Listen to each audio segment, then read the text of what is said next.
In Libya, officials say at least 3 Greek rescue workers have died in a road accident as they were traveling from Benghazi to Derna. 7 others have been critically injured.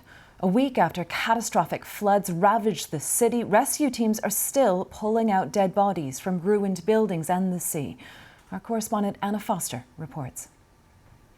It's one of the most vital jobs in Derna and one of the most distressing. Doctors and detectives gather each day in this hospital car park to process the dead.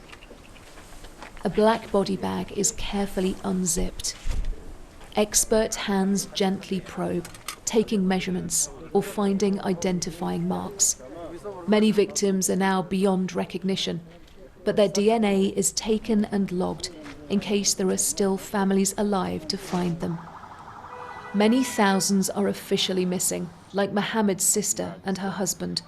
When he went to find them after the floods, their house had been washed away. He's heard nothing from them since. I saw cars coming down. I came out running.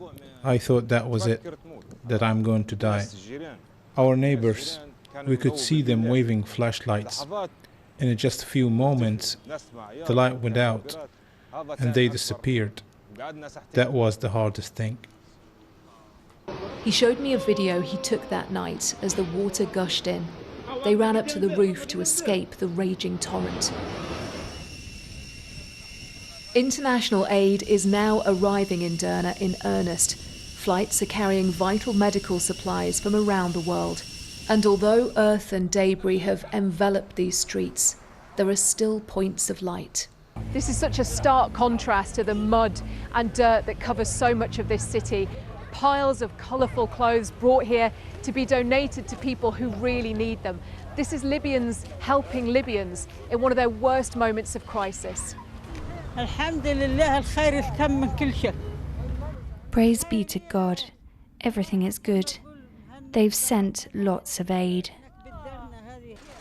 A week on from this disaster, survivors are finding comfort where they can, in a place that has lost so much.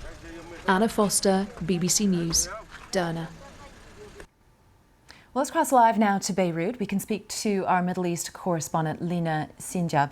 Lena, we've just been hearing a bit about the aid operation there from Anna Foster. I wonder what more you can tell us in terms of the operation. What are ordinary people saying they really need? And is the aid actually getting straight to them?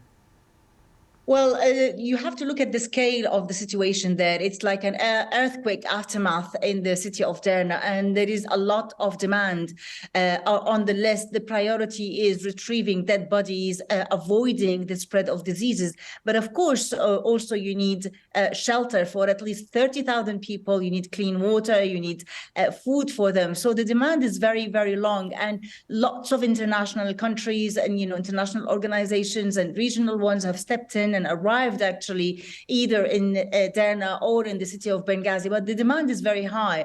And if you're looking at the situation and looking at the pictures, one can imagine the chaos that is happening on the ground. Mud, rubble, debris, and people looking for their beloved ones. So it is, it's going to take a lot of effort to manage things and prioritize emergency relief or, basically retrieving bodies, bury the bodies, and then look at a long list of demand, because this is a city that is left quarter of it completely destroyed. And Lena, what is the state of communications on the ground? How easy is it for you to get information, to be able to speak to people on the ground?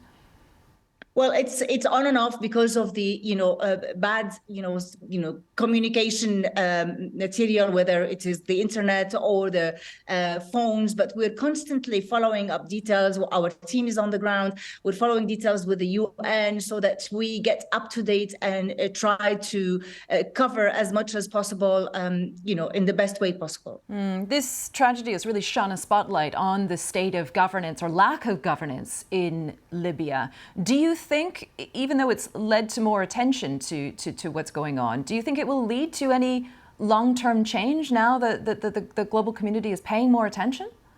Well, the hope is that these Libyan governments, or both sides of the governments, will make some changes in the benefit of people. But unfortunately, if you look at the map of the Middle East, these developing countries run by dictatorship, toppled by uprisings, and then rival governments coming in.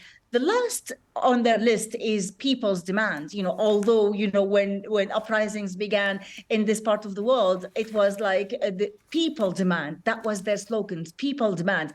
And these governments that claim to be there for change, they're not listening to people's demand. The hope is now with Libya, an oil-rich country that has no justification at all to leave the country with the poor infrastructure, with poor medical system, and without attention to what people is complaining. The hope is that these two governments will come together and make a change. We've seen the prime minister of the Eastern government going to Derna, talking to people, saying, promising to rebuild the whole, city. But it also fueled anger because people are still mourning or haven't even started burying their loved ones. Lina, thank you very much. Lina Sinjab speaking to us from Beirut. Thank you.